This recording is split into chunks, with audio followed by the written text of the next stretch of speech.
சாய்ராம். என் உயிரின் உயிரானவர்களே, நம்ப வேண்டிய விஷயத்தை நீங்க தயவு செய்து நம்புங்க.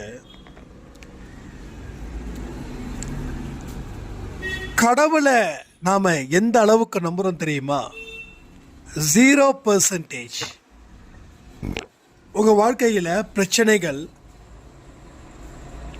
அளவுக்கு அதிகமா உங்களை நோக்கி வந்துடுச்சுன்னா நீங்க கடவுளை அப்ப எந்த அளவுல நம்பிக்கை வச்சிருக்கீங்கன்னா 0%. நீங்க கடவுள்கிட்ட இன்னமும் நெருங்கி வரல.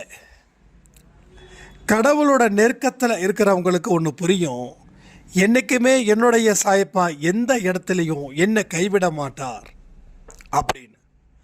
ஆனால் நமக்கு வரக்கூடிய பிரச்சனைகள், நமக்கு வரக்கூடிய துன்பங்கள், இதை எல்லாம் சேர்ந்து பார்க்கும்போது நாம் நிலை குலைஞ்சு போயிடுறோம். ஒரு அம்மா சொல்கிறாங்க, சச்சரிதம் ஏன் படிக்கலை அப்படின்னா அவங்க சொல்லக்கூடிய பதில் என்ன தெரியுமா? தம்பி, இங்கே ஏகப்பட்ட பிரச்சனைகள் எனக்குள்ளே இருக்கு, அதில் இருந்து என்னால் மீள முடியல, மனசு சரியில்லை, மனசில் ஏகப்பட்ட பயமும் ஒரு கோபமும் கலந்துருக்குது, அதனால் நான் எல்லாம் சரியானதுக்கப்புறம் நான் கடவுளை வணங்குறேன் அப்படின்றாங்க. இப்போ நான் சொன்னது கரெக்டாக இல்லையா? உங்கள் நம்பிக்கை எங்கே இருக்குது? 0%. எப்போ நீங்கள் எவ்வளவு துன்பத்தில் இருக்கிறீங்களோ அப்போ அந்த நம்பிக்கை ஏன் வரல? அப்போ பயம் உங்கள் வாழ்க்கையில் அதிகமாக குறுக்கீடு செய்யுதா? சரி, அந்த பயம் குறுக்கீடு செஞ்சாலும் அது நம்ம வாழ்க்கையில் பிரச்சனைகள் ஏற்படுத்துவதாகவே இருக்குது. அப்போ நாம் என்ன செய்யணும்? அந்த பயத்தை கொஞ்சம் ஓரத்தள்ளி வச்சு கடவுளை உள்ளுக்குள்ளே அழைச்சா கடவுள் வரமாட்டாரா என்ன? ஸோ நிச்சயமாக கடவுள் வருவார். உங்கள் வாழ்க்கையில் மிகப்பெரிய மாற்றத்தை அவர் ஏற்படுத்தி தருவார்.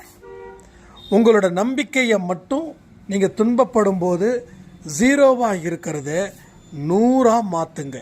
நீங்கள் 100ஆக மாற்றினா உங்கள் வாழ்க்கையில் துன்பங்கள் இல்லாத ஒரு பெரு வாழ்க்கையை நீங்கள் வாழ முடியும். அற்புதத்தையும் அதிசயத்தையும் அந்த பலன்களையும் நீங்கள் அறுவடை செய்ய முடியும். ஒரு லிஸ்ட் ரெடி பண்ணுங்க. உங்கள் வாழ்க்கையில் எங்கெங்கெல்லாம் துன்பங்களால் உங்கள் மனநிலை எப்படிப்பட்ட ஒரு தாக்கத்தை அது ஏற்படுத்துதுன்னு. ஒரு பயப்படுறீங்கன்னா அந்த நேரத்தில் உங்கள் மனநிலையில் என்னென்ன மாற்றங்கள் வருது?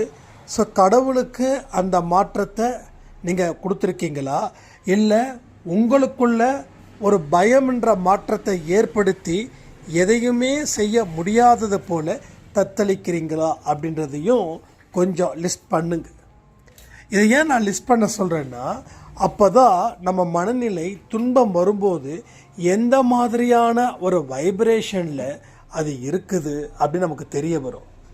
நம்ம தெளிவான மனநிலையில் இருக்கும்போது தான் நாம் லிஸ்ட்டு எடுத்ததை நம்ம மறுபடியும் வாசிக்கும்போது அதில் இருக்கக்கூடிய பலம், அதில் இருக்கக்கூடிய பலகீனத்தை நாம் தெரிஞ்சு அதற்கு தகுந்தது போல் ஒரு வாழ்க்கையை நாம் அமைச்சிக்க முடியும்.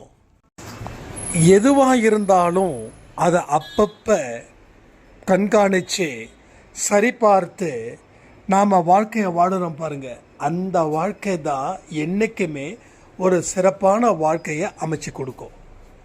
கடவுள் தன்னை நம்புகிறவங்களை கைவிடுறதே இல்லை.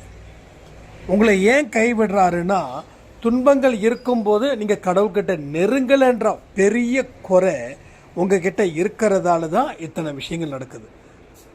இதை 1க்கு 4 தடவை கேளுங்க. எங்கே தப்பு பண்ணுறீங்கன்றதை கண்காணித்து பாருங்கள்.